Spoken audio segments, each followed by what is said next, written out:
So guys, nagluto tayo ng alamang dito at sa kasamaang palad ay ito po yung nangyari. Ayan po.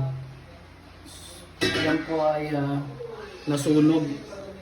Sapagkat ito yung ating nakaligtaan. Ayun, sayang sayang siya at nasunog, pero tingnan natin na kung anong lasa, kung mapait ba. Sayang kasi. Nangitim na siya. Sobrang. Tingnan natin.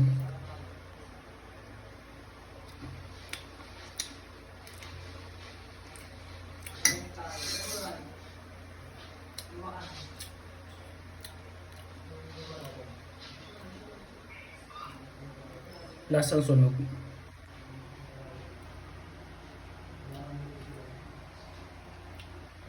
Ano gagawin? Sayang lang.